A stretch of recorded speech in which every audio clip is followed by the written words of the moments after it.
Muy bien, pues vamos allá. Pues, Carlos, es un lujo.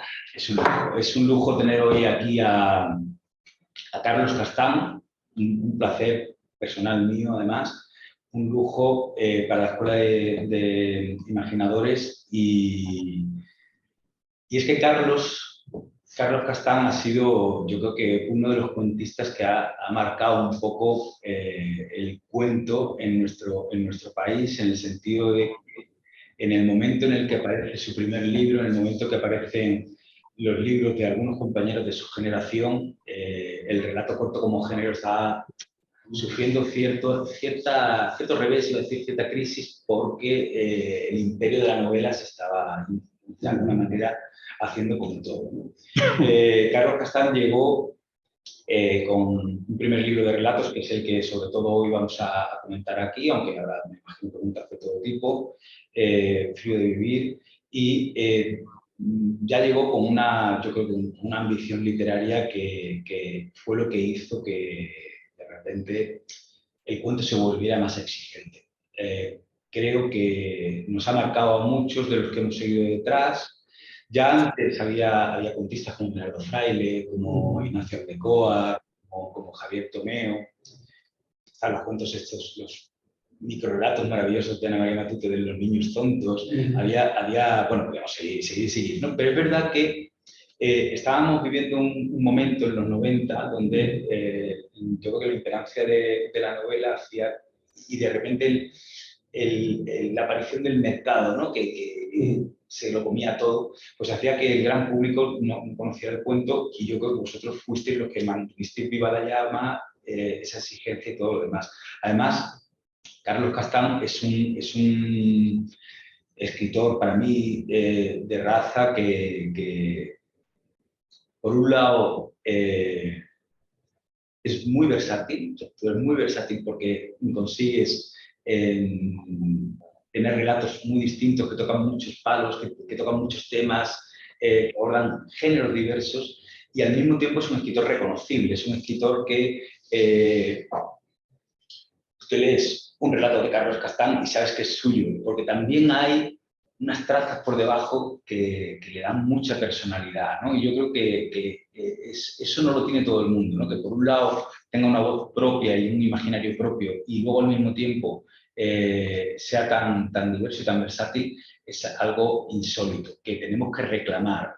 Páginas de espuma como este volumen que sacó hace un par de años, yo creo que lo está haciendo, y nuestra obligación, la de todos, es reclamar su figura. Yo no quiero hacer una semblanza biográfica ni bibliográfica hoy, porque hemos estado ya un mes o más hablando todos de ti, ya lo sabemos todo de sobra, y entonces lo que quiero es que charlemos un rato tú y yo, y que pasemos a las preguntas que ellos tendrán ganas de hacerte. Sí me gustaría calentar un poquito, ¿no? Sí, antes que nada, déjame agradecerte la invitación y saludar a todos los que nos estáis escuchando, que es muy amable por vuestra parte. El considerar que, en fin, que yo pueda tener algo que decir que os sirva, ojalá sea así. Yo estoy convencido de que sí. Lo que pasa es que luego Carlos es de natural modesto, pero estoy convencido de que sí. Yo, como digo, no voy a hacer ninguna nota biográfica, pero sí voy a permitirme, si me permitís en realidad vosotros, quiero hacer como una especie de trazado por algunos elementos que están en sus cuentos, y quizá algunas líneas maestras más o menos invisibles, según voy haciendo las preguntas. O sea, que en las primeras solo me enrollaré un pelín, pero para ir de alguna forma introduciendo a todos lo que ya la mayoría saben, ¿no? Pero a ver si conseguimos hoy ir un poquito más allá. Por todos he sabido, por ti también, por supuesto, porque me habrán preguntado y comentado hasta la saciedad, que los personajes de Carlos Castán son personajes abandonados, a veces perdidos, son personajes frágiles, y desnudos en el sentido de que no tienen protección, no tienen coraza, parece a veces que no tienen ni piel, que están expuestos del todo, ¿no? Es en carne viva ante el mundo, ante la deriva del mundo. Y esa creencia por estos personajes y por la nostalgia que hay en tus cuentos, yo creo que a veces da la sensación de que pueden ser relatos pesimistas, ¿no? Y que tú puedes ser un autor pesimista. Yo tengo la teoría de que no. Yo tengo la teoría de que en tus relatos a veces aparece el humor, a veces ese humor está ahí solo como un giro, como un planteamiento, a veces aparece la ironía, una ironía muy fina, la poesía, que alguien puede pensar, bueno, la poesía sí va de mano de la tristeza, pero sin embargo la poesía también es un acto de fe. Y por aquí va a ir mi pregunta ya. Y es que explicas súper bien en el prólogo. Quien no se haya leído todavía el prólogo, que lo lea, por favor, porque es una maravilla. Y en el prólogo explica muy bien de dónde le llega a Carlos Castán la vocación literaria, ¿no? El afán de escribir, ¿no? Resumido mal y pronto, viene a decirnos que él, después de haber quemado todas las naves y todas las noches de Madrid y haber hecho todo y haberse roto y haberse recompuesto, desde ese otro momento un poquito más de inicio de la madurez, donde ya se supone que se ha renunciado a eso, se tiene nostalgia de todo lo pasado y ahí surge tu literatura, ¿no? De la nostalgia de todo eso. Pero te pregunto ya, Carlos, ¿a ti no te parece que si tú y tus personajes añoráis eso, en el fondo estáis aspirando a una idea de lo bello, de casi diría de lo sublime, y por lo tanto eso es una forma de esperanza? O sea, tú dices, es que me seguía pareciendo bella esa noche en la que estaba desangrándome, ¿no? Entonces, claro, de alguna manera, a lo mejor es más romántico de lo que piensas, entonces son positivos tus relatos, ¿no? Y entonces, eso es lo que te quiero preguntar. ¿Tú te consideras más pesimista o más optimista? Sí, bueno, pues claro, hay muchas cosas en la pregunta, bueno, más que en la pregunta, en la introducción.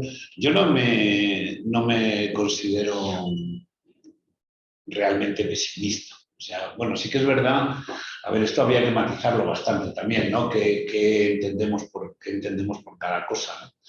Yo estudié filosofía y ahí siempre, bueno, tenemos muy claro que antes de empezar a hablar hay que delimitar el concepto porque si no podemos estar discutiendo tú y yo y al cabo de una hora darnos cuenta de que decíamos lo mismo, solo que llamábamos a X tú de una manera y yo de otra, ¿no? Entonces, yo creo que sí que es verdad bueno, yo no tengo una personalidad, digamos, como de mucho jolgorio, ¿no? Pero realmente lo que más me gusta es divertirme y pasármelo bien y hablar con mis amigos. Es decir, sí que esa imagen que a veces ha tenido de mí, de un tipo solitario por los parques, con un abrigo largo, etcétera, no se corresponde con la realidad, ¿no?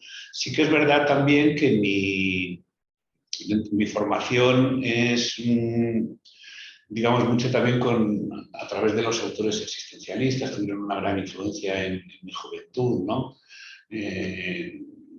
Por ejemplo, Jean-Paul Sartre, Camus, etcétera, ¿no? Esas estuvieron entre mis primeras lecturas y todo eso es cierto, ¿no? Pero luego, como tú bien dices, es que yo creo que una persona, si fuera realmente pesimista, el pesimismo real sería no escribir. Es decir, no considerar que eso no vale absolutamente para nada, etc. El mero hecho de que alguien se moleste en poner algo en palabras o en pelearse con el idioma para conseguir contar una historia o para comunicarse de alguna manera con los demás y todo eso, como muy bien dices, ahí hay algo ya de esperanza, ¿no? Y luego, por otra parte, los personajes sí que es verdad que, especialmente en Frío de Vivir, ¿no? Abunda un tipo de personaje que se siente como muy a la intemperie, digo yo, en esa sensación de desvalimiento, de haber sido arrojado a un tiempo que ya no le satisface, etcétera. Pero también son personajes que no se rinden con facilidad, es decir, que está ahí la pelea por encontrar su lugar en el mundo, que suene atópico, ¿no? Pero que lo es. Pero bueno, a veces los tópicos también lo son porque tienen la fuerza de tener bastante de realidad, ¿no? Entonces, no lo sé, depende. Yo creo que también hay que tener en cuenta una cosa.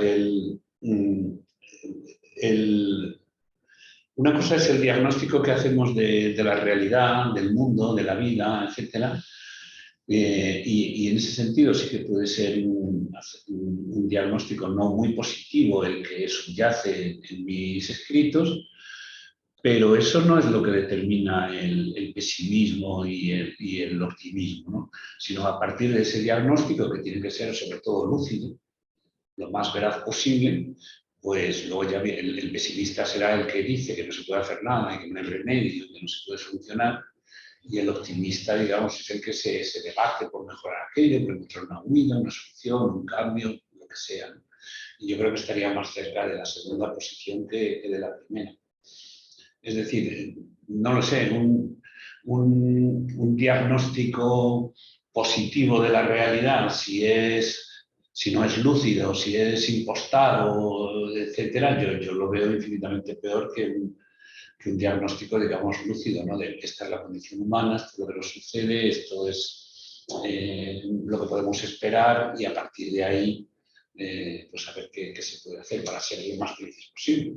Totalmente, claro. Es que sí, yo coincido con el análisis de ti mismo, que yo lo había hecho por mi cuenta, ¿no? En el sentido de que, claro, si de verdad una persona fuese tan pesimista en un sentido radical, ¿por qué va a esforzarse en escribir, en corregir, en luchar con la página? Ya eso demuestra ese afán, pero es que tus personajes también lo tienen, como tú también muy bien has dicho, ¿no? Es que tus personajes siguen luchando, no se han rendido, al menos en ese momento, ¿no? Y claro, contestándote desde un filósofo a qué entendemos por pesimismo u optimismo, yo estaba pensando, según releíamos tus cuentos, yo estaba pensando en esto que decía Nietzsche cuando quería definir al superhombre, ¿no? Que decía, bueno, es que el superhombre se distingue de los demás porque después de que la vida le dé de hostias, me estoy siendo literal, el superhombre dice, esto es la vida, pues quiero más de lo mismo, ¿no? Y es el único que está dispuesto al eterno retorno de lo mismo, ¿no? Y entonces, de alguna forma, por mucho que tu yo joven hubiera recibido reveses y tuviera un espíritu atormentado con tantos personajes tuyos que recuerdan a veces el malditismo o esa bohemia, pero todos están enamorados de la vida y están enamorados de la pieza y todos luchan y todos siguen ahí, ¿no? Entonces, claro, esto me lleva a otra pregunta que yo creo que está más o menos relacionada, y es que tu escritura surge de un hecho de juventud, de una revelación, de una crisis, de ambas cosas, y muchos de tus personajes son jóvenes y tienen una juventud reconocible en el relato en cuanto a cómo actúan, cómo piensan, etcétera, etcétera, ¿no? Y entonces te quería preguntar, tú a día de hoy, cuando escribes, ¿no? Porque sigues escribiendo, ¿sigues siendo joven por dentro? O sea, ¿sigues conservando esa juventud? ¿O ya tu literatura la mueve otra cosa? Sí, cada vez menos joven, pero sí, escribo, digamos, desde un lugar, desde una juventud mayor que la real. No sé, me imagino que a todo el mundo le pasará de alguna manera el asustarse cuando vas por la calle y te ves en un reflejo de un escaparate y de repente te ves mayor, aunque te haya pasado el día anterior también, vuelve a ser una cosa. Es decir, yo creo que tengo una idea de mí mismo y no sé hasta qué punto es universal o no, porque yo le he hablado con otra gente que también le sucede lo mismo, ¿no? También un poco como si fuera más joven, ¿eh? Como si no pudieras terminar de creer, en fin, o sea, lo crees y lo sabes y lo tienes racionalizado, pero luego sigues andando por la calle, vas con tus pensamientos y cada vez tu rostro mucho más viejo de lo que de la visión que tienes te vuelve a impresionar otra vez. A mí eso sí que me sucede. A ver, luego, especialmente en los cuentos de Frío de Vivir. Frío de Vivir es un libro que está escrito ya con 30 y tantos. Pero claro, ya desde un lugar, digamos, de calma, como bien has expresado antes, pues de haber un poco huido de un exceso intensidad y valga la redundancia, de un exceso de excesos también, etcétera, ¿no? Pues ahí se produce pues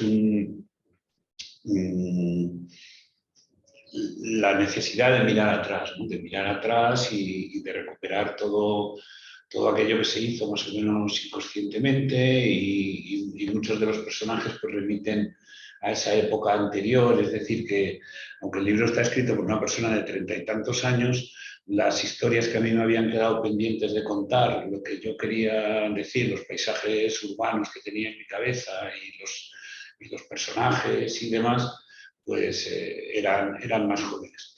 Y luego otra cosa que me ha pasado también a menudo, porque dirás, no, pero es que luego vas al Museo de la Soledad y vas al Suelo de lo Perdido, que son libros ya, uno de 2000, otro de 2008, ya más adelante, y continúa abundando mucho, no solo ya el personaje joven, sino incluso el adolescente. Y yo creo que esto es en parte así porque como me he dedicado a la enseñanza media, yo he sido profesor de instituto, y entonces mis alumnos tenían, pues ya lo que ahora es primero y segundo de bachiller, y antaño COU, ¿no? El tercero de COU, etcétera, ¿no? Y claro, eso hace el tenerlos ahí siempre en primera fila y normalmente yo he tenido buena relación con mis alumnos y demás, y bueno, te cuentan cosas, atiendes a sus cuitas, a sus problemas, etcétera, hace que sea una etapa de la vida que no pierdas de vista, porque es la materia con la que trabajas y con la que ves a diario, etcétera, ¿no? Mejor yo que sé, cualquiera que tenga otra profesión, pues su juventud y la de sus amigos va quedando atrás. Pero claro, yo me veía obligado a estar continuamente con jóvenes y continuamente con gente que se enamora por primera vez, que descubre los libros por primera vez. Y claro, eso a mí como algunas de mis historias surgen de las cosas que les pasaban a mis alumnos y de las cosas que ellos me contaban o de lo que yo imaginaba al mirarlos, pues por eso hay tanta persona joven también en mi escritura. Claro, sí, porque realmente yo me imagino que a una gran parte de nosotros, de los seres humanos, nos pasa, ¿no? Que todos nos creemos más jóvenes de lo que somos, por lo menos un poco más jóvenes, ¿no? Sí, sí, ¿no? Yo tengo 63 años ahora y más o menos cuántos tienes. Tengo que tener muchísimo cuidado para no hacer el ridículo según cómo utilizo las palabras y tal, porque es que yo para mí soy un chico. Claro. Entonces, sí. No, pero es verdad que, a ver, es que sobre todo, más allá de cómo uno se ve a sí mismo, es que tus textos están instalados allí. O sea, hay un recuerdo nítido de los detalles, de lo que te movía, de lo que te apasionó en un momento dado, de lo que viviste de una forma única por primera vez. Y eso sigue ahí vivo en ti, ¿no? En tus cuentos, ya no sé a día de hoy, pero en tus cuentos está. Efectivamente, claro, quizá porque uno, a ver, bueno, para empezar es muy difícil hablar de todos los cuentos genéricamente, ¿no? Se acaban diciendo muchas abstracciones, ¿no? Porque cuando estás hablando de una novela, por ejemplo, dices, bueno, pues se desarrolla en tal época, los protagonistas, los personajes, la estructura es esta. Cuando estamos hablando de 40 cuentos, tendemos a buscar un denominador común que sirva para todos y eso me lleva a mí, ¿no? A decir muchas abstracciones, muchas cosas que no... que da la sensación de no pisar mucho suelo, ¿no? Pero eso yo creo que al fin y al cabo va a ocurrir siempre, pero con la teoría literaria, digo. En general con la teoría literaria pasa, ¿no? Y muchos profesores, investigadores se la juegan cuando lanzan una teoría sobre un motor, porque, bueno, todo es relativamente verdad y relativamente falso según el enfoque y según esa generalización y a veces según el propio autor, ¿no? Y ya que estamos con esto, yo te voy a lanzar una teoría sobre tus cuentos. Tú sabes, bueno, todos sabéis que Carlos maneja por un lado unos recursos que tienen que ver con lo real. Cuando digo lo real me refiero a que tus escenarios son escenarios españoles, La época es también casi siempre muy reconocible, tanto el país como la época, están muy pegados al terruño, ¿no? Y luego, al mismo tiempo, hay bastante de ti. No quiero decir autoficción por no meternos en otro jardín distinto, pero sí que hay mucho de Carlos Castán dentro de sus relatos, en el sentido de que sin Huesca pues, no existiría una vida barata o no existiría Escuela de la Muerte, sin el internado de curas no existiría este otro de La Reina de los Ríos. Pero ya por ponernos más extremos, el primer relato que abre el volumen es uno de los más imaginativos, que es el de Andén de Nieve, donde hay prácticamente una incursión casi en el realismo mágico, porque ahí ya los milagros son muchos. Y sin los trenes, si tú no hubieras viajado en tren, probablemente tampoco existiría. Quiere decir que incluso en los pequeños detalles está Carlos Castán, porque ahí yo creo que se nota al autor que cuando ha viajado en tren, cuando ha estado en las estaciones, ha pensado qué es de la vida de estos viajeros que desaparecen cuando nos bajamos del tren. Yo creo que tú estás como muy presente en los textos. Y al mismo tiempo, además de una realidad palpable, hay fantástico. Hay un giro hacia lo fantástico muchas veces, a veces en el tramo final, hay una literatura de la imaginación, hay una vocación por imaginar. Entonces están estas dos realidades. Ricardo Piglia decía en esta famosa teoría suya del cuento, decía que toda historia, que todo relato corto, que todo cuento cuenta dos historias, ¿no? Es decir, hay una historia visible, que es la que estamos contando en primer plano, y esa historia oculta que estamos jugando a esconder y que en algún momento emerge. Y él hablaba de distintos modelos según donde te refieres a formas breves, al libro Claro, breves. exactamente. Cuando te habla un poco de la diferencia entre un Edgar Allan Poe o un Borges o tal, según cómo van diseñando la doble estructura. Y entonces aquí te lanzo yo la hipótesis. ¿Cabría hablar respecto a tus cuentos de la posibilidad de una doble estructura en la que por un lado tenemos la realidad, lo real, el terruño al que me refería antes, ¿no? Esa infancia, esa juventud recordada, etcétera, etcétera. Incluso la infancia, y nombro la infancia porque es anterior a la adolescencia y de alguna manera tu adolescencia la eclipsó, ¿no? Pero por un lado está todo eso, que es a lo que perteneces, que a veces puede tener una luz un poco triste, pero luego debajo hay una historia mucho más imaginativa. ¿Cabría hablar de esas dos pulsiones en tus cuentos o sería demasiado generalizar? No, yo pienso que está muy bien visto, sí, es eso. Porque sí que efectivamente pues muchos de los cuentos, de las historias que yo relato, están basadas en mi propia vida. Lo que no he querido es contar de una forma directa mi propia vida, ¿no? Por poner un ejemplo, pues yo qué sé, pues de los cuentos que has nombrado pues de una historia barata, pues es evidente que no ha pasado eso, yo no he intentado huir de la ciudad el final, básicamente. Y en fin, y me han cogido en el último momento, etcétera, sino que bueno, he intentado pues luego a través de la ficción y a través sobre todo de la fantasía y tal, otra manera de contarlo, ¿no? Como un punto de vista, un foco colocado en otro lugar diferente, ¿no? Con esto no quiero decir que no considere total y absolutamente válida la literatura que es puramente del yo, ¿no? Pero yo, al menos en esa época, sí que me gustaba tamizarlo mucho con lo fantástico. Además, yo estoy muy de acuerdo con Julio Cortázar cuando habla sobre la efectividad de lo fantástico que se produce cuando emerge de lo cotidiano, ¿no?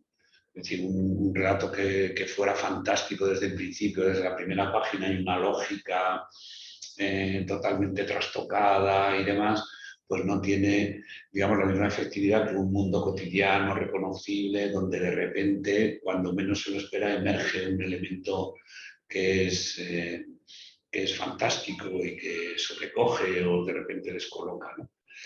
Y sí que he intentado, o sea, hay mucho de mí, porque yo pienso que no hay, que en realidad yo creo que la imaginación, bueno, aquí sois los especialistas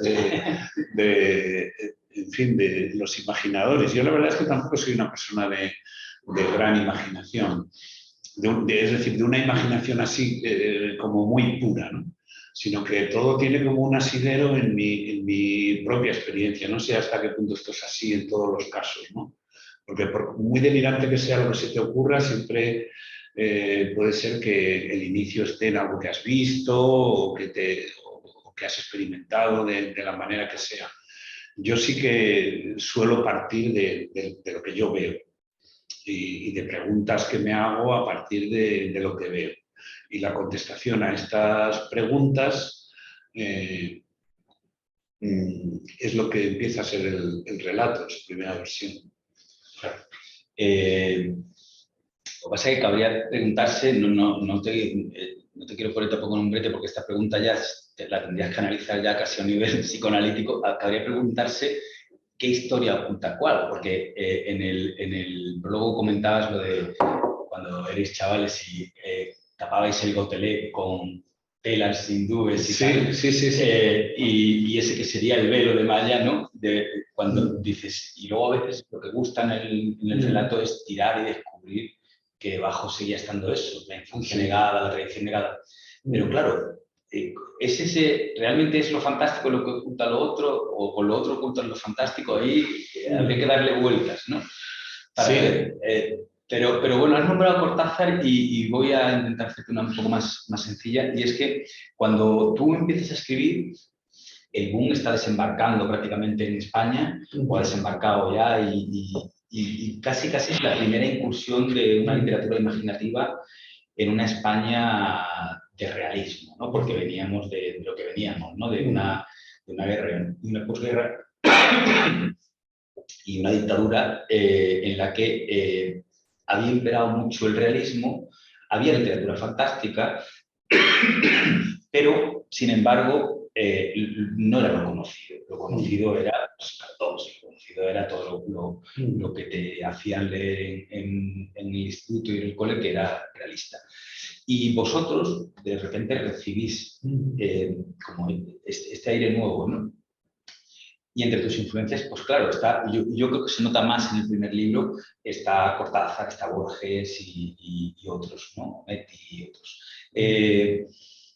Y al mismo tiempo tú juegas mucho con los géneros en Frío de Vivir, ¿no? Hay de repente cambios de un género a otro, porque lo fantástico aparece tarde, o incluso en este que es casi muy pulp, el genio de los torpes, ¿no? Que en el momento se vuelve un poco gore.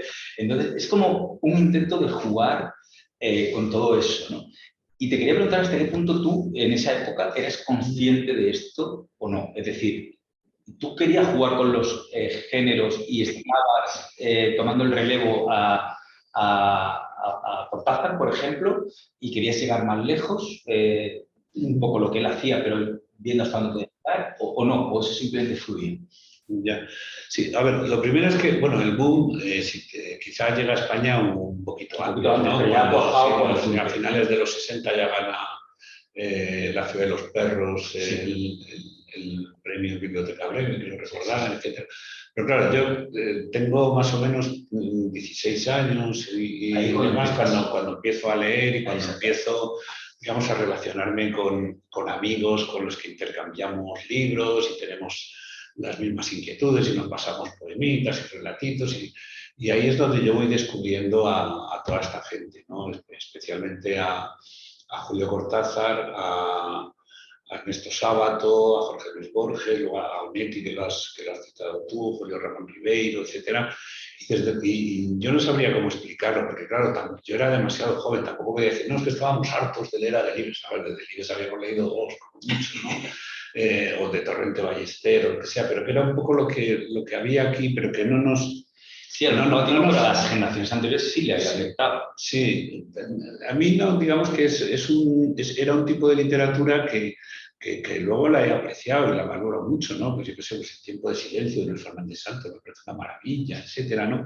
Pero en aquel momento sí que todo esto toda esta llegada, todo este desembarco, ¿no?, de los latinoamericanos se vivió como otra vez voy a recurrir al tópico, pero es tal y como yo lo viví, ¿no? Como un soplo, como una bocanada tremenda de aire fresco, ¿no?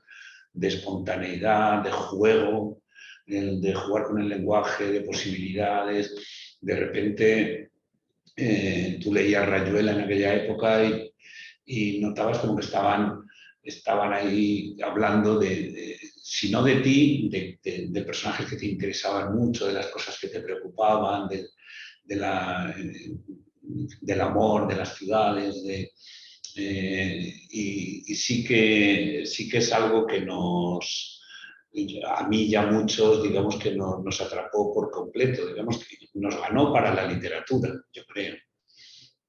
Porque lo que en aquel momento que había también, ahora que estoy intentando recordar, pues estaba por ahí los Goytisolo. Yo me había leído ya la trilogía esa de Juan Goytisolo, de Reivindicación del Conde de Don Julián, Señas de Identidad, etc.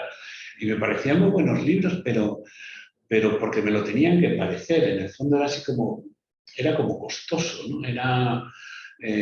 O su hermano Luis con la Antagonía, esos 4 tomos también que fue sacando, etcétera, Juan Benet, etcétera. Pero es que no tenía absolutamente nada que ver con de repente leer los cuentos de Cortázar, de Cronopios y de Famas, o de Alegría. Era otra alegría, un concepto muchísimo más lúdico del relato, pero a la vez tremendamente profundo, ¿no?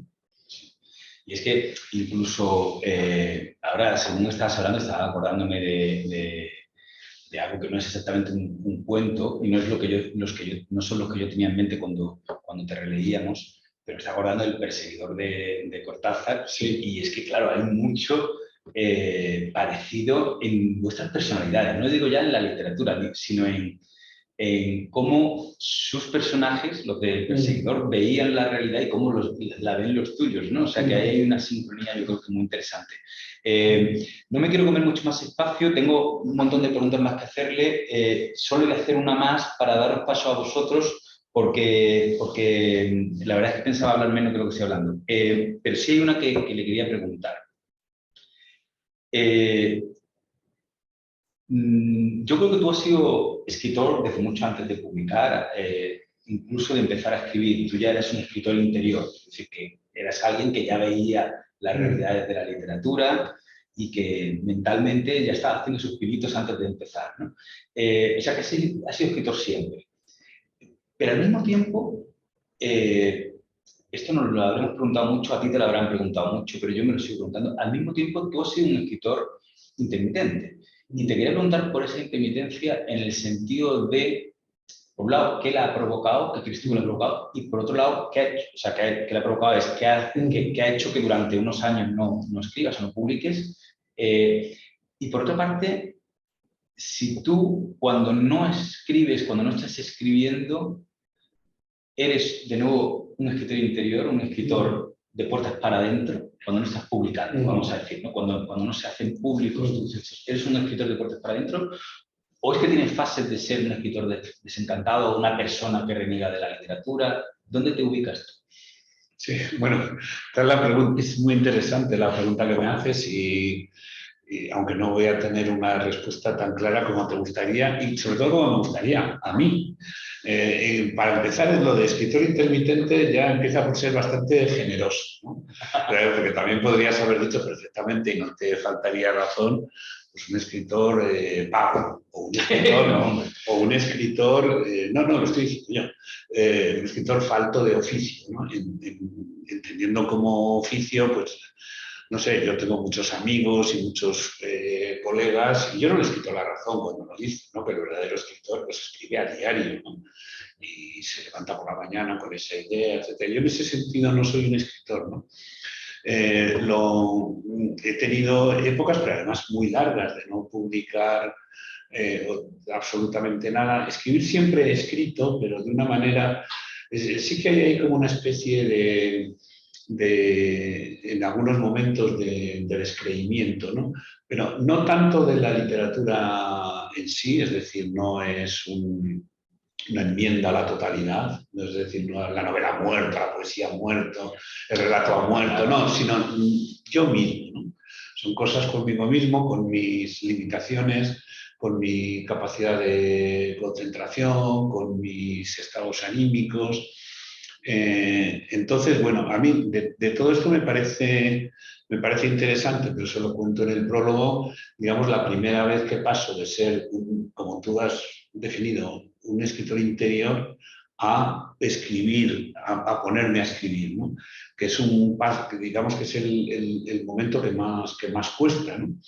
Y además que es mucho más duro, ¿no? Porque yo la verdad que siempre había imaginado o sea, yo no escribía con la excusa interna de que cuando quisiera lo haría.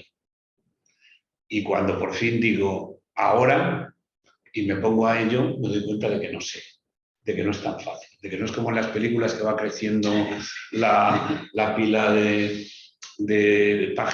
folios ya escritos, etcétera, y que tengo que ponerme ahí tengo que vencer muchísimas resistencias de todo tipo. Primero las típicas resistencias del mal estudiante, etcétera, ¿no?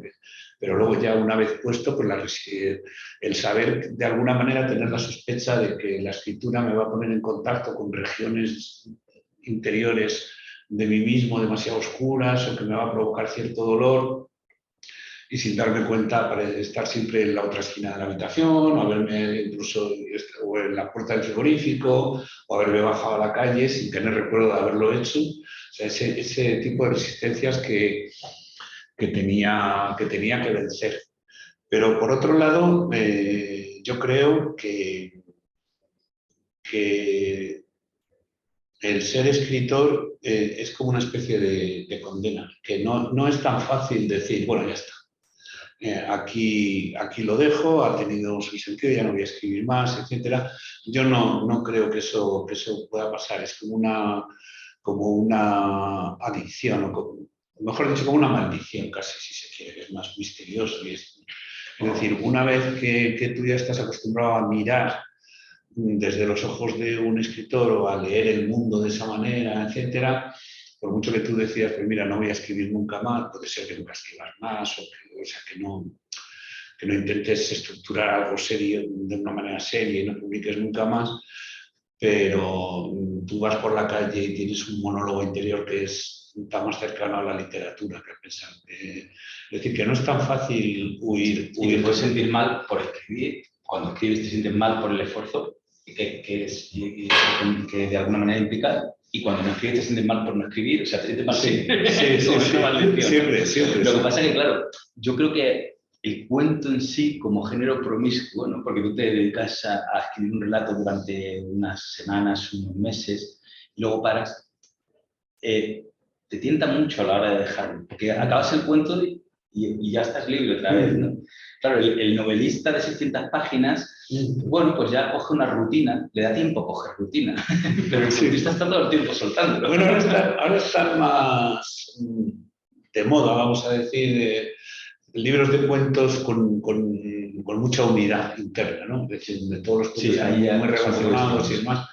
Y digamos que hay, no es mi caso, pero sí, a mi editor, por ejemplo, es lo que le gustaría y de lo que es partidario, ¿no? Es decir, alguien que dice, voy a sentarme a escribir un libro de cuentos, no un cuento. Y luego cuando hay X número de ellos se encuadran juntos, sino concebir un libro de cuentos, ¿no? Yo tampoco lo he hecho nunca así, lo reconozco. Y sí, en este sentido, pues luego es incómodo también porque cada vez que te juntas con gente y tal, siempre bueno, ¿y qué estás escribiendo? ¿En qué andas ahora? ¿Qué estás escribiendo? Bueno, pero eso es una costumbre que tenemos que quitar también, porque y los periodistas esto, que después de estar tú años con un libro, lo sacas y lo primero que te preguntan es, ¿y lo próximo? Bueno, ya me decían lo próximo la última vez que me fui a entrevistar. Llevo años aquí con esto es lo próximo. Claro, eso da mucha rabia, sí, porque además también hay gente que dice, a ver cuándo sacas hay muchos que lo sacas y ni se enteran, pero otros que se enteran y no lo leen. O sea, es decir, que es casi una pose, porque estás continuamente presionándonos los unos a los otros. Bueno, vamos a abrir el turno de preguntas. Vamos a ver cómo me las apaño aquí. porque vais a seguir con micros cerrados, salvo el que vaya a preguntar. Podéis ir levantando la mano, ya lo ha hecho Miguel. A ver, un segundo que quiero cambiar el título de esto. Un momento que yo os vea.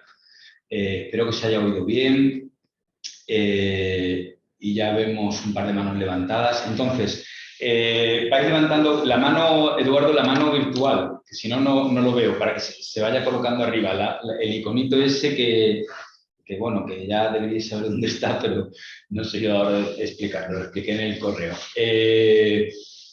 Entonces, voy a empezar con los primeros compañeros. Según yo os vaya nombrando, vais abriendo el micro para preguntar y luego os podéis de cerrarlo.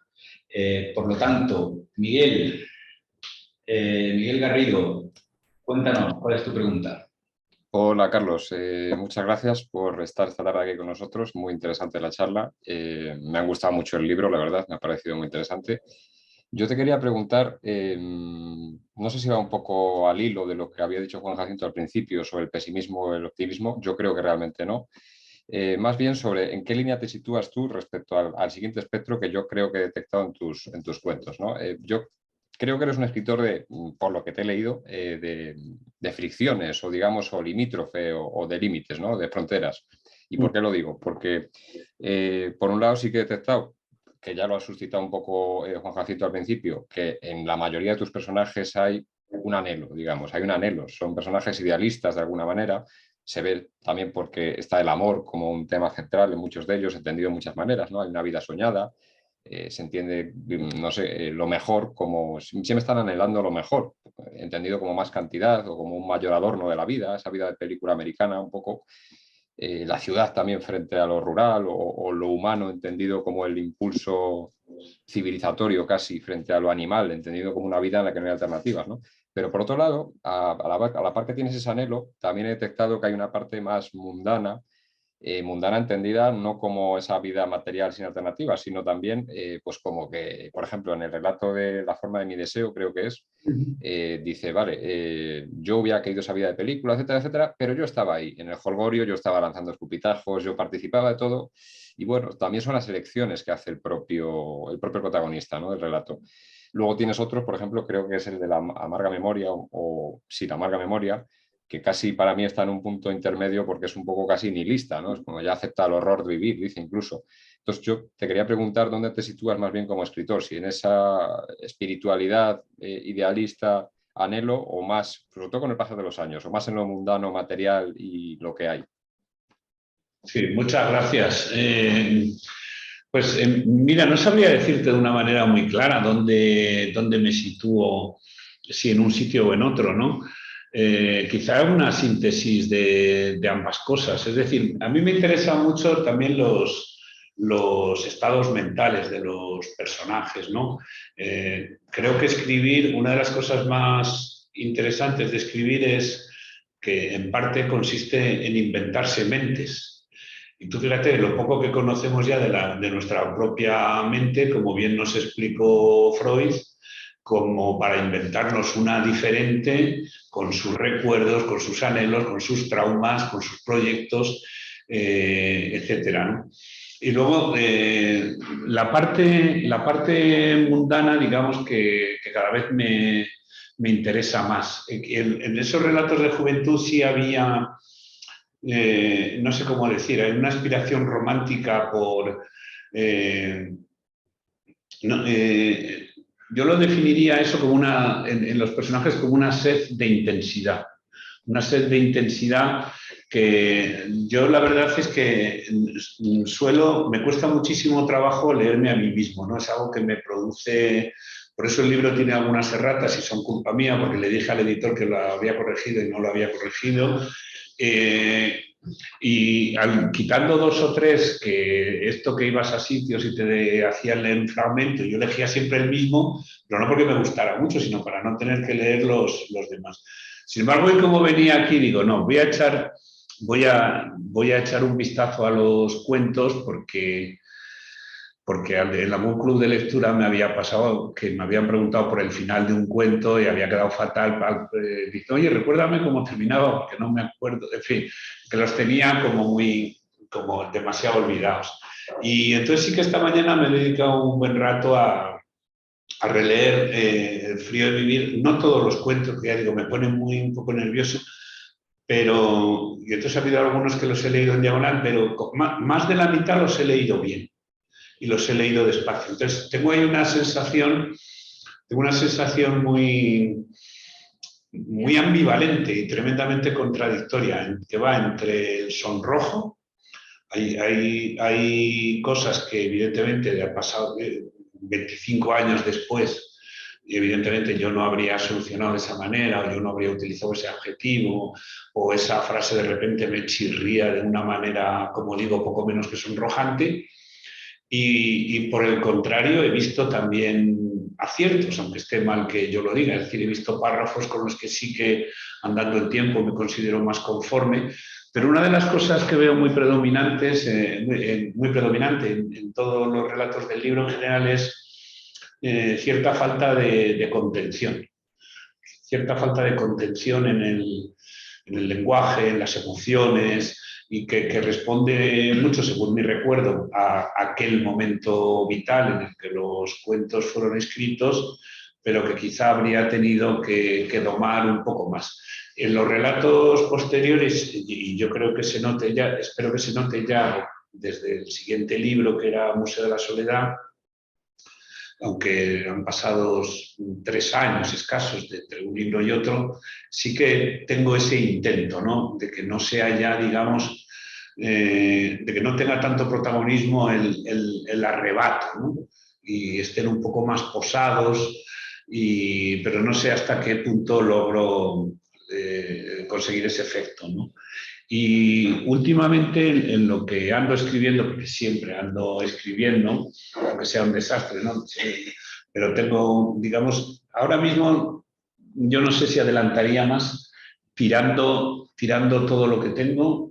O sea, como si hubiera un accidente en mi ordenador y un incendio en mis cuadernos, probablemente adelantaría, porque cada vez que me pongo a escribir tantas anotaciones, tantos esbozos, tantas cosas, yo creo que está terminando por ser un lastre.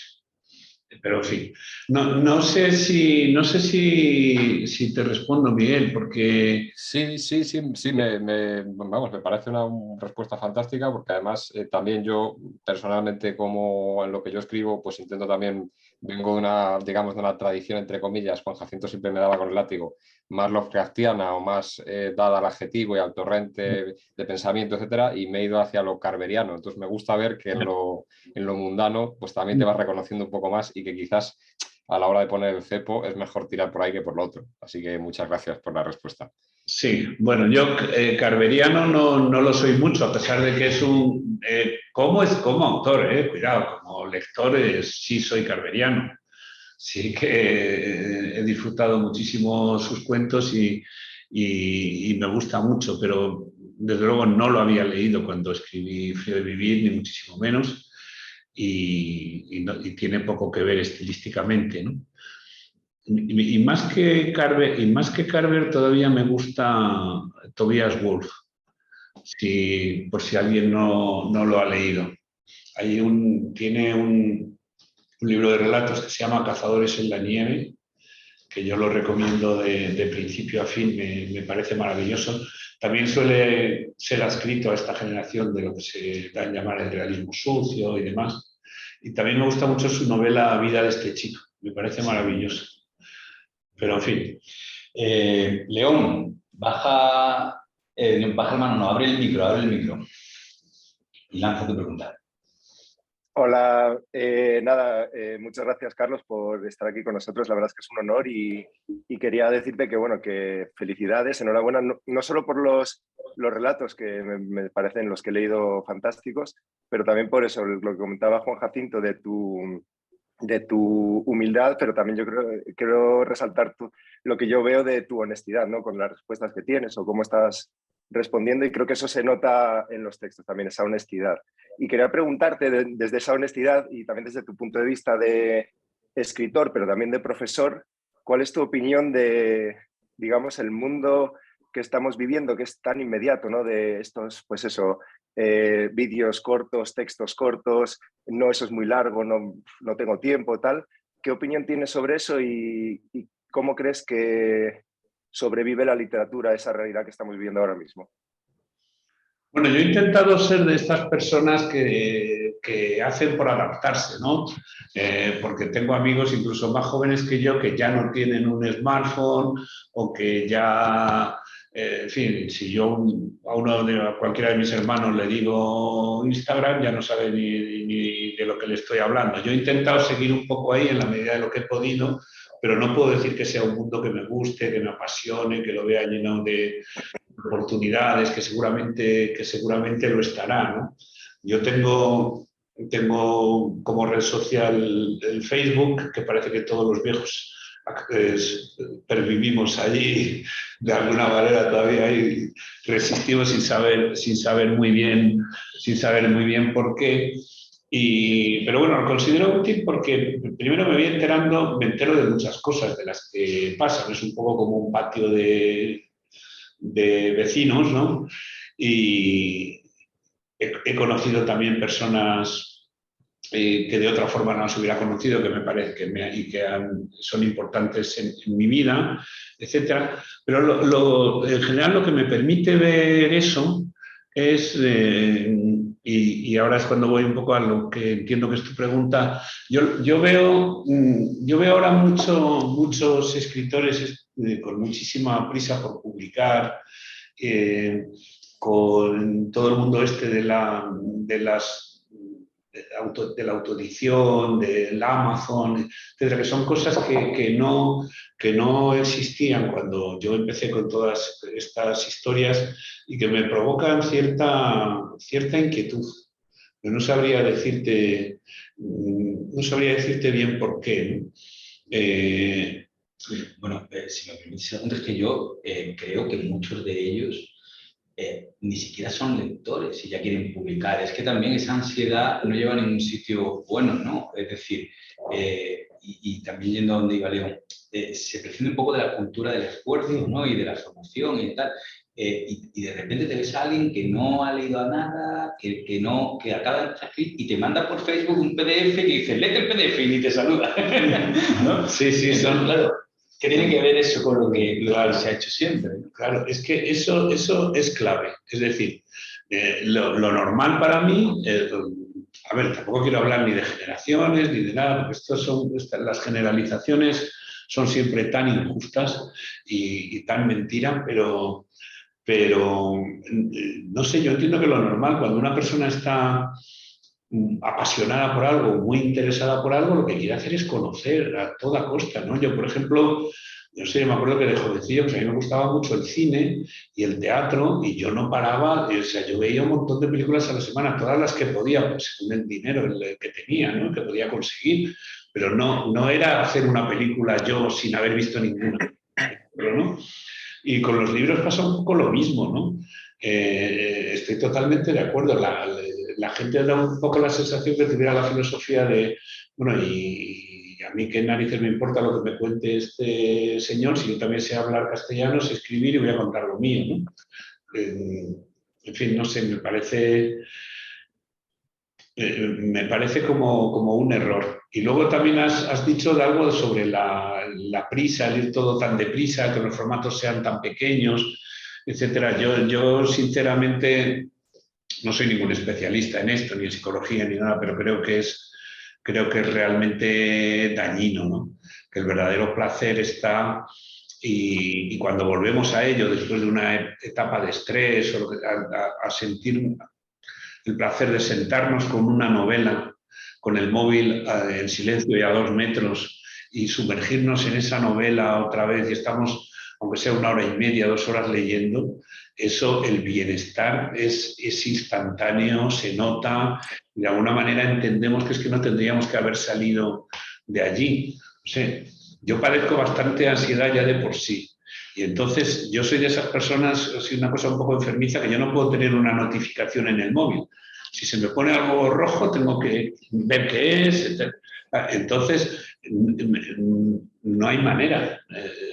No hay manera de encontrar un poquito de paz. Yo sí que lo he hecho en falta, porque creo que todo lo que vale la pena, sea música, sea literatura, tiene que tener un gran marco que es el silencio.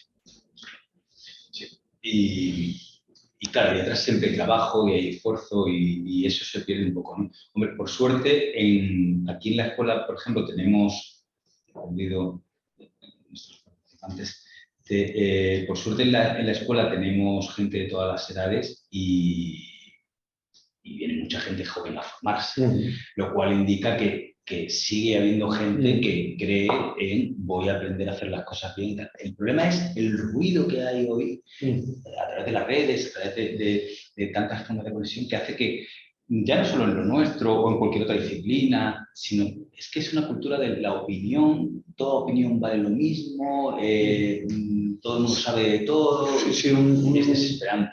Un relativismo galopante. Da mucho vértigo. Bueno, José Luis, abre tu micro cuando puedas. Hola, buenas. Hola. Hola, Carlos. Encantado de escucharte. Además, creo que estoy bastante de acuerdo con lo que estás contando. Me identifico mucho. Como has comentado que eres profesor y has hablado de las obras antiguas, ¿no? De Delibes, de Torrente Ballester, que a lo mejor cuando eras tú joven no te llegaban tanto, pues se me ha ocurrido preguntarte que si, no sé si lo haces, pero si tienes alumnos jóvenes, ¿qué clase de literatura les recomiendas o les recomendarías a estos alumnos o a personas de edad, adolescentes, hoy en día? Sí, a ver, no es fácil, pero mira, matizo muy rápidamente dos cositas. Primero, ya me jubilé, o sea, ya hace 2 años y medio aproximadamente, pero bueno, no es tanto como para que se me haya olvidado. Pero mi asignatura, la asignatura que yo impartía, no fue nunca literatura, sino filosofía. Aún así, yo en mi asignatura de filosofía sí tenía por costumbre hacerles leer libros de ficción que creía que tenían, que tenían que ver con lo que estábamos viendo y que les podían aportar cosas, etcétera. En fin, mi obsesión era un poco hacerles leer, ¿no? Entonces, bueno, pues te puedes imaginar que a esas edades pues, sean libros como por ejemplo Un mundo feliz de Huxley, que es un libro que da muchísimo juego desde el punto de vista para aprender los tipos de aprendizaje que hay, las distopías, etcétera. El extranjero de Camus, que uno piensa que un chaval de 17 años no está a lo mejor en condiciones de leer una obra de esa magnitud, es decir, que es simple solo en apariencia. Pero yo me he llevado grandísimas sorpresas, ¿eh?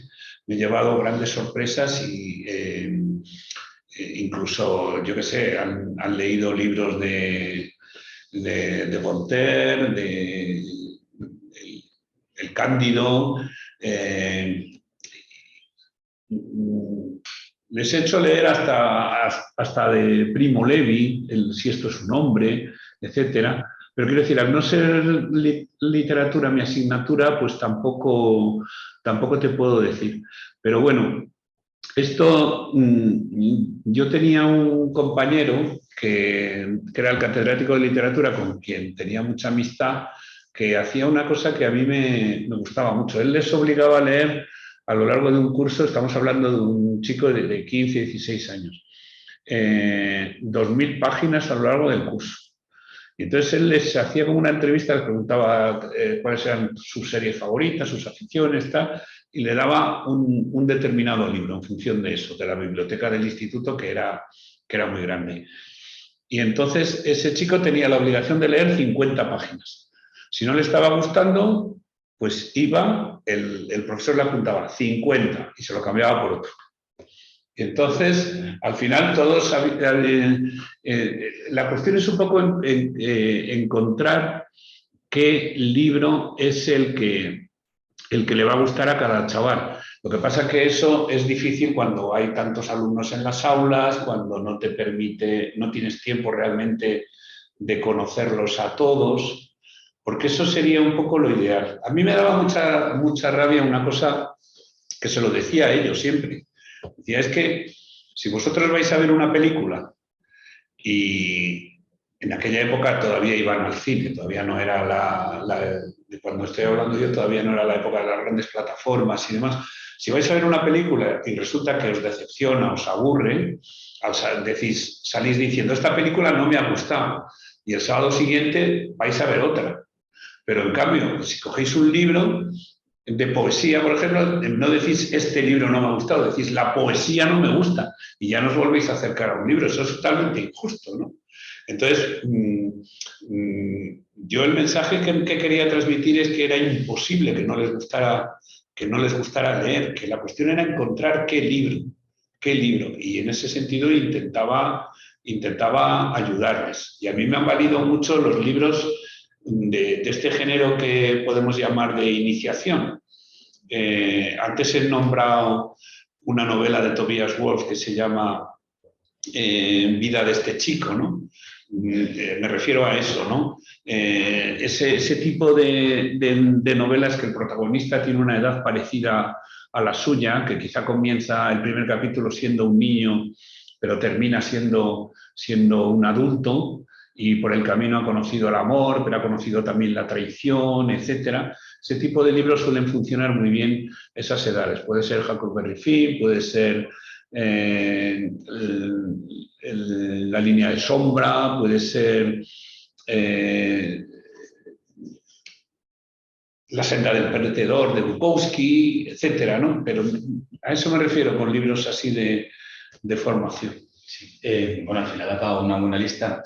Yo fíjate que estaba escuchándote y alucinando con las conciencias, porque cuando yo fui profesor de filosofía, los años que fui, también mandaba una lista, sobre todo con novelas distópicas, una lista de lecturas optativas que daban puntuación, porque claro, no podíamos como profesores de filosofía ponerle eso en primer plano, pero sí lo hacía. Y metía también Siddhartha, que es una novela inicial de Hermann Hesse y cosas así. Pero fíjate que hoy yo creo que les recomendaría leer Relato corto.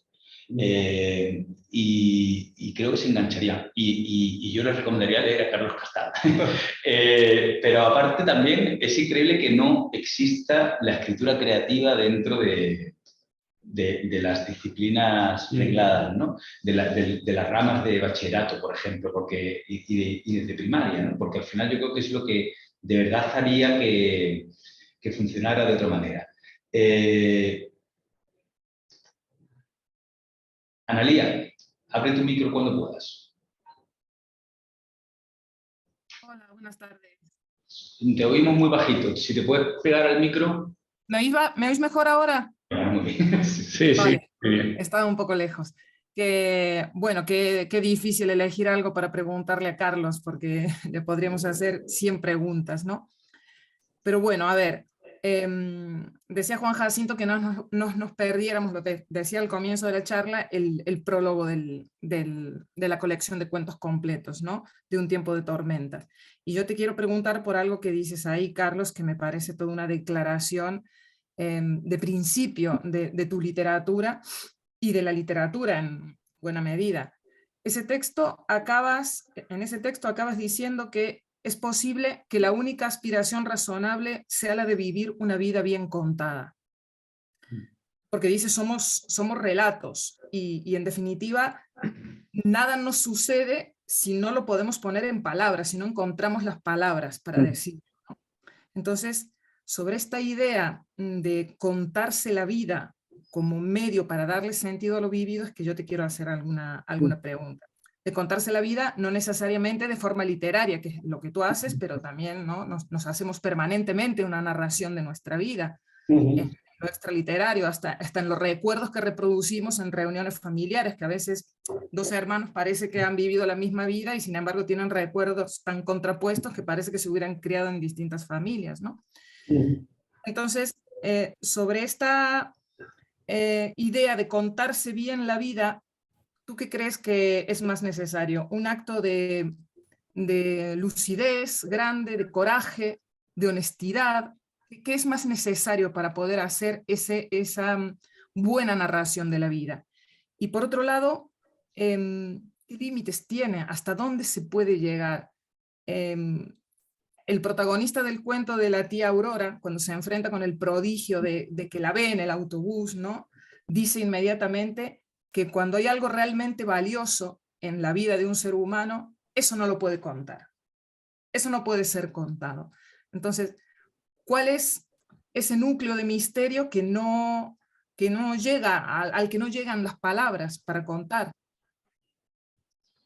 Pero esa es un poco la paradoja de la literatura, ¿no? Estamos esperando que ocurra algo digno de ser contado, y cuando sucede utilizamos las expresiones que utilizamos en el lenguaje coloquial es me quedé sin palabras, ¿no? Me quedé sin palabras, es decir, no, yo pienso que hay que hacer pese a lo que diga ese personaje, hay que hacer el esfuerzo por contarlo, porque todo se puede contar. Yo no había leído, cuando faltaban muchísimos años, porque lo leí hace 2 meses, ¿no? Un libro de Annie Ernaux, de esta reciente premio Nobel de literatura. En uno de sus libros, he leído varios, en El hombre joven creo que es, dice que hasta que no lo escribe, ya sabes que ella, no sé si la has leído, pero es una autora que todo lo que cuenta es autobiográfico, es decir, son de una manera desordenada, distintos episodios de su vida, todo es totalmente autobiográfico, y así ella lo reconoce, ¿no? Y en ese libro afirma que hasta que no lo escribes, como si no hubiera ocurrido del todo, ¿no? Es decir, es algo que no ha terminado de ocurrir todavía, es algo simplemente vivido. En fin, no me acuerdo exactamente las palabras de la cita, que es una cita muy breve que ha hecho bastante fortuna. Yo la he visto reproducida bastantes veces ya. Lo que yo estoy diciendo en ese prólogo es, antes de haber leído esto, es muy similar, ¿no? Es decir, nada me ocurre si no encuentro las palabras, ¿no? Evidentemente, claro, tampoco se puede tomar de una manera literal, ¿no? Es decir, claro, cuando te ocurre algo y te cae una maceta en la cabeza y encuentres solo las palabras, te ha ocurrido algo, ¿no? Pero como que sí, que necesitas que verdaderamente se complete. Y lo de que somos relatos, siempre lo he creído. Lo que pasa es que somos relatos muy cambiantes. Es decir, hay uno de los cuentos, ahora no me acuerdo ni cuál, creo que uno de Solo de lo perdido, que empieza con un verso de Ángel González que siempre me ha gustado mucho, que es: uno nunca sabe qué pasado le espera. Y me parece que es muchísimo más que un juego de palabras. Creo que el pasado está continuamente cambiando, porque cambia a la luz en la que nosotros estemos en ese momento, de la perspectiva desde la que miremos, de lo que nos haya ocurrido. Hay un montón de filtros diferentes y de repente tú te puedes encontrar teniendo un pasado distinto al que tenías antes, y no necesariamente porque hayas hecho una gran averiguación autobiográfica, ¿no? Sino por con qué mirada lo estás viendo, ¿no? Entonces, sí, creo que cuando a cualquiera de nosotros nos preguntan, bueno, ¿y cuál es tu historia? ¿Quién eres tú? ¿Cuál es tu vida? Y intentamos hacer un resumen. Pues bueno, yo soy esto, nací aquí, me pasó esto, tal, soy más o menos, en fin, lo que contaríamos a lo mejor en una cena y demás para presentarnos y demás, es lo que nosotros queremos creer que somos nosotros mismos y demás. Y hay muchas mentiras ahí, algunas son inconscientes y otras conscientes, y la comunicación muchas veces es el proceso de negociación entre dos personas de: mira, si tú me aceptas, o como se dice ahora, que no me gusta mucho la expresión, pero si tú me compras mi relato, yo te compro el tuyo, ¿no? Entonces, dos personas que no se cuestionan cada uno el relato del otro, eso casi equivale al enamoramiento. No sé, es como lo veo. No sé qué más, si me estoy dejando algún aspecto de la pregunta, creo que sí. No, sí, te había preguntado que hacer este relato, este buen relato de la vida, pero en alguna medida sí que lo has contestado, creo yo que requiere, te preguntaba qué pensabas, un acto de coraje grande, ¿no? Y de lucidez y de honestidad también, ¿no? ¿O hasta dónde? Yo creo además, Ana, que eso se entronca con lo que decíamos al principio, ¿no? De el optimismo latente por debajo de tanto pesimismo, ¿no? Y es que tú acabas el prólogo como acaban los cuentos, ¿no? Al final hay algo que merece la pena. Relatar la vida, contarla bien, escribir. Tú escribes porque hay algo que merece la pena, tus personajes siguen creyendo en algo. O sea, al final, eso es lo que un poco... Sí, pero hay también algo como de, en esa última frase del prólogo, lo de una vida bien contada, hay algo también como de elemento mágico, ¿no? Porque no se dice quién cuenta la vida. Es decir, no se trata de que una persona sepa contarse bien a sí mismo o sepa contar bien su vida. Ahí no se dice quién la tiene que contar, ¿no? Sino una vida como si nosotros fuéramos los personajes de una historia que alguien, no se dice quién, está contando bien. En fin, que quiero decir que tampoco tiene un sentido, digamos, demasiado... Si esto lo hubiera dicho otro, pues alguien podría estar pensando en la religión, pero en algo divino. Pero claro, diciéndolo Carlos y explicándolo así, pues se ve que está como Borges detrás, ¿no? Un poco como ese cuento donde ese hombre que ha muerto, después de haber hecho esto y esto, asciende y con todo lo que había hecho, comprar caballos, hacer esto y esto, acaba viendo el retrato de su cara, ¿no? De alguna forma es como que tu vida ha dibujado eso, ¿no? Sí, algo así, sí. De ese tipo de magia, que creo que en mi caso, no, como bien dices, no es muy sospechosa por mi formación más bien materialista. Muy bien. Mercedes, abre tu micro y pregunta. Hola, ¿qué tal? Buenas tardes, Carlos. Bueno, decirte que, como todos, nos han encantado tus relatos, pero yo tengo una preguntita muy sencillita, quizás la más sencilla de todas. De esta Frío de vivir, con estos relatos que tienes ahí incluidos, ¿cuál es el que te ha dejado más pozo? ¿El que te ha gustado más hacer? ¿El que tienes mejor recuerdo de él? Bueno, a ver, no te creas que es tan fácil, ¿eh? Sí, no, la pregunta es sencillita, la pregunta sí que es sencilla, pero no tengo yo tan claro la contestación. Hay cuentos en ese libro. Mira, el primer cuento que escribí no están puestos en orden, ¿no? Entonces, el primer cuento que escribí es el de La vida por delante. La vida por delante, que era mucho más que de los maduros. Sí, y luego hice La amarga memoria, que lo he vuelto a releer y he visto que ni es un cuento ni es nada, pero que hay algún elemento ahí que me podría seguir interesando y demás. Pero bueno, tiendo a ver más... hay relatos ahí más forzados, ¿no? No sé si decir como de relleno, porque tampoco había relatos de relleno, porque yo no estaba escribiendo un libro, yo escribía los relatos que se me ocurrían, ¿no?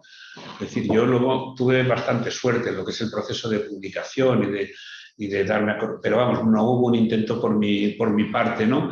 Pero, por ejemplo, hay relatos ahí que hoy en día pues, no me dicen gran cosa, como la Petit Book, como alternativa, y sin embargo hay otros que sí considero importantes para mí.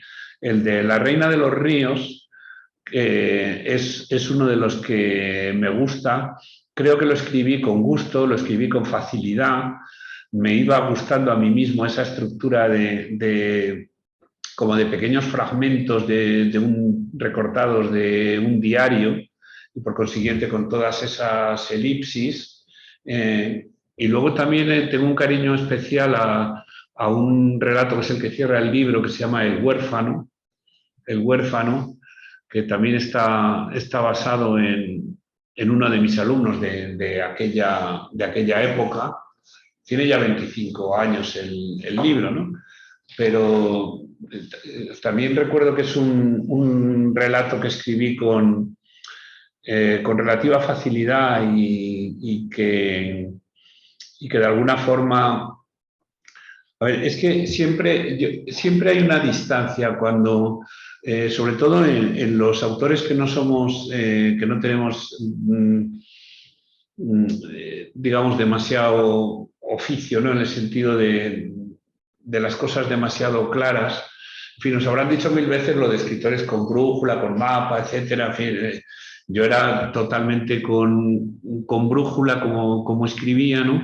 Y claro, había veces que me tenía que detener mucho más a ver hacia dónde quería ir, y hay veces en que el propio relato te va llevando, y el huérfano es uno de estos, ¿no? Y luego hay por ahí algún relato también de una el de un día resbaladizo. Es un relato extraño, pero que a mí me sigue gustando bastante. Bueno, gracias, más o menos coincidimos. Pero quería saber, tú como escritor, porque todos nosotros cuando escribimos siempre hay uno que, bueno, nos ha dejado pozo, que nos gusta, que es el que mantenemos. Si había alguno, y bueno, ya veo que el huérfano... Es que yo pienso, mira, la clave es lo que se me ha ido un poco, lo que te quería decir es que cuando se escribe, digamos, sin un esquema ya muy cerrado del relato que se te ha ocurrido completo y sabes cómo lo quieres hacer, siempre hay una distancia entre el resultado que has conseguido, el cuento que has terminado por escribir, y lo que tú tenías en mente al empezar a escribirlo, que era más bien una cosa como abstracta, borrosa, pero que tú más o menos sabías Entonces, yo cuando te hablo de los relatos que me gustan son los que creo que ha habido menor distancia entre lo que yo me he puesto a escribir y el cuento terminado. Distancia siempre hay, porque siempre te vas encontrando en el proceso con cosas con las que no contabas o que quieres añadir, etcétera, ¿no? Pero, en fin, en la literatura siempre hay una distancia entre la intención y el resultado. Pero creo que es una metáfora de lo que ocurre también en la vida. Es decir, entre la realidad y el deseo. O sea, es inevitable también siempre. Así es, gracias. Muy bien. Mamen, abre tu micro.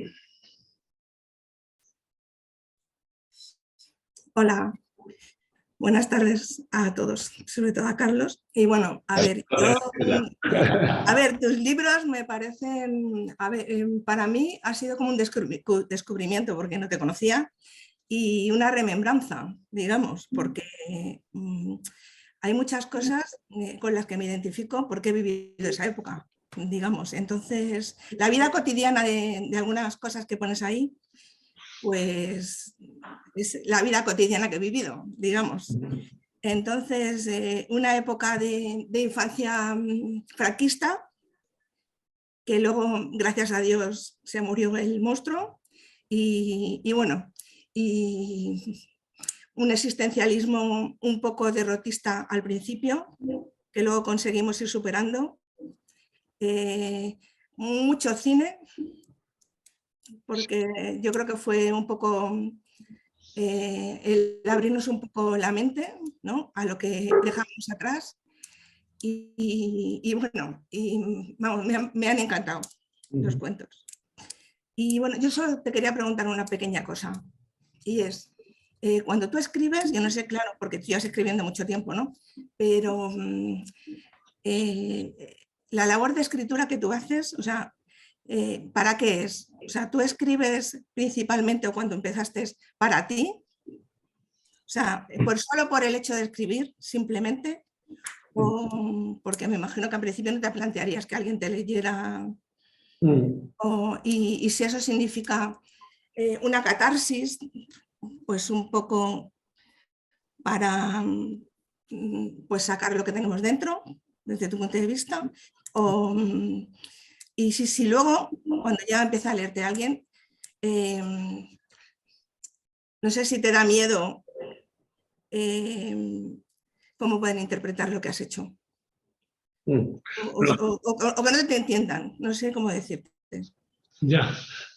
Bueno, voy a empezar por la última, que me las vas recordando si me dejo alguna, porque me parece interesante todo lo que planteas. Lo último sí que te diría que ese miedo no lo he tenido mucho. Claro, tampoco he contado cosas con nombres y apellidos, Bueno, alguna vez sí, alguna vez puse nombres y apellidos, tengo alguna anécdota con esto, pero no es un cuento de aquí, sino en un artículo. Y bueno, en realidad fue una historia bonita. Bueno, si hubiera tiempo igual lo contaba, pero generalmente sí que tienes que plantearte, decir, cuando estás escribiendo esto, que vivían mis padres, vivían mis abuelas, cuando como empieces a preguntarte cómo interpretarán esto, cómo se tomarán aquello, si de aquí deducirán lo de más allá, es que no escribiríamos nada, ¿no? Entonces yo en ese sentido sí que intenté ser implacable con esos sentimientos que a veces acuden para sacudírmelos, pero sin muchas contemplaciones, ¿no? Creo que eso es importante, ¿no? Y luego, en cuanto a ver, lo de la catarsis, yo no sé, es curioso que me preguntes esto porque justo esta mañana he estado leyendo, estoy con una novela de Sigrid Núñez, El amigo, que no la había leído, y se hace muchas la narradora de esa novela muchas preguntas sobre la catarsis, si verdaderamente escribir sirve para exorcizar demonios, etcétera, ¿no? Y me ha dejado ahí mucho como dudando, pero no es lo que yo diría que he perseguido. Yo más bien diría que he perseguido la comunicación. La comunicación a un nivel, digamos, profundo. Un poco a la manera como lo plantea Carmen Martín Gaite. Tiene un libro que se llama La búsqueda de interlocutor, que a mí me parece una maravilla. Además, el libro se llama así, y es un librito entero que ganó el premio de ensayo de anagrama, creo que, bueno, pero el ensayo al que yo hago referencia, el que da título al libro, en realidad son 8 páginas, 10, 12, o sea, vale la pena que lo busques y lo leas porque creo que es maravilloso, ¿no? Y un poco lo que se plantea ahí es, a ver, yo por explicarlo no con las palabras de ella, sino con las mías, ¿no? Tú sabes esa sensación que puedes tener a veces de tener un estado de ánimo como muy, muy especial, muy intenso por el motivo que sea, ¿no? Pongamos que es domingo por la tarde, empieza a llover, te da por poner discos, te da por sacar unos álbumes de fotos que quizá no tendrías que haber sacado, y entras en un estado y dices, voy a llamar a mi hermana o voy a llamar a aquella persona. La vas a encontrar siempre con el pie cambiado. Luego te llamo que me pillas en el supermercado, no sé qué. O sea, es imposible, ¿no? Es decir, la confidencialidad en el mundo real apenas se produce. Y entonces yo creo que muchas veces se escribe como decir, bueno, lo escribo con calma y elijo las palabras y lo dejo ahí. Y confías en una especie de aplazamiento. Llegará un momento en que otra persona, puede ser que años después, puede ser incluso que en otro continente, coja eso que yo he escrito y me entienda, o le sirva, o se produzca ese acto de comunicación.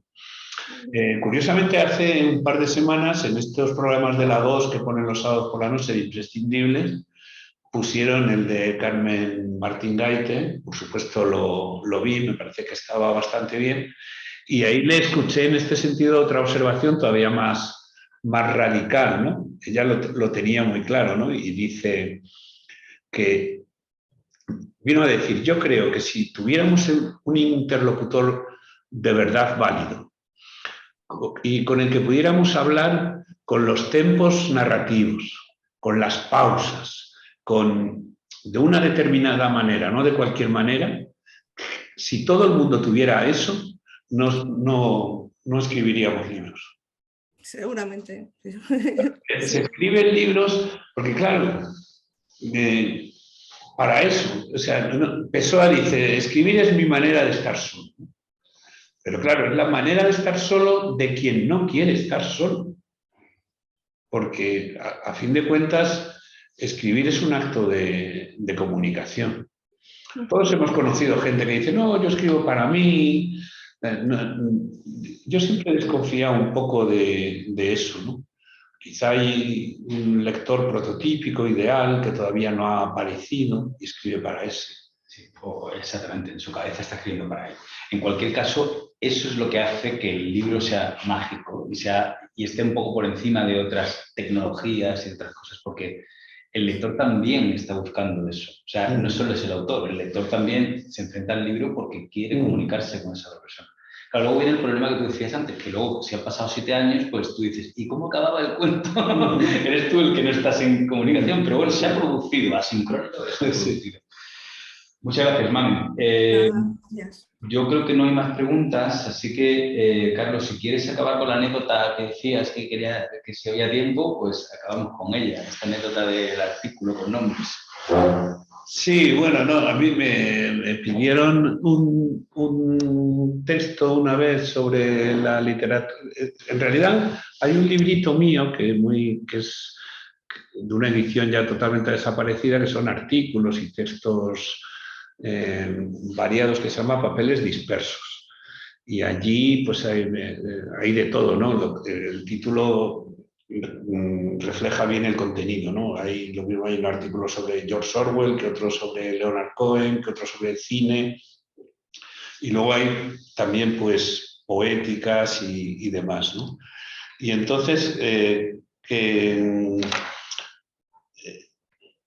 en uno de ellos nombraba a la chica de Coe que a mí me gustaba, que hago también referencia a ella en el prólogo del libro que tenéis vosotros, ¿no? Es decir, cuando se habla, siempre te preguntan los motivos por los que uno empieza a escribir. Yo esos motivos, si tengo que responder con sinceridad, no los sé.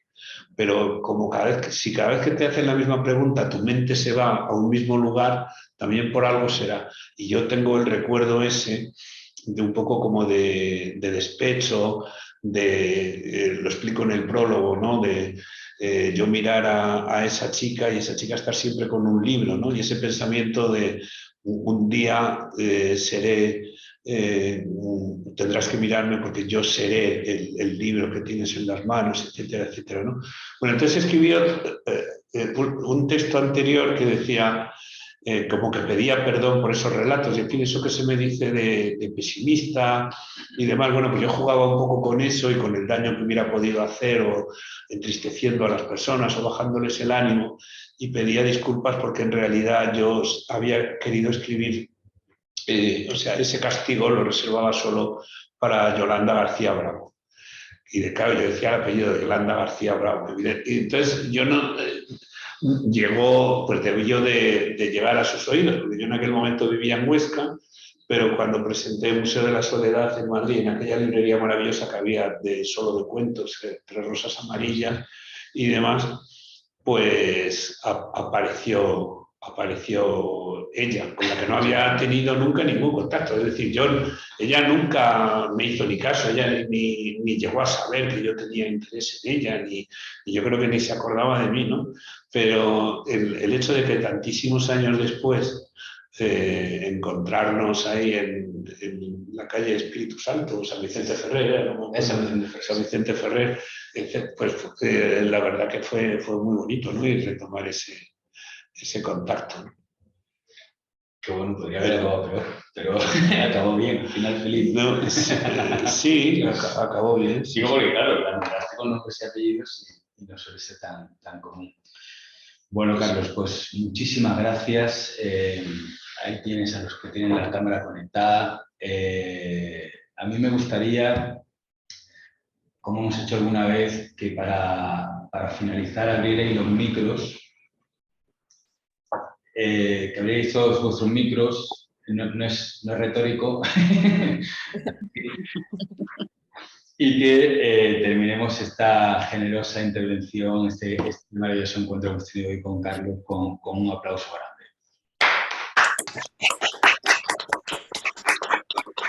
Muchas gracias a vosotros. Nada, oye, muchísimas gracias por la atención. Perdonad si he sido un poco pesado y hasta cuando queráis. Hasta siempre. Nada.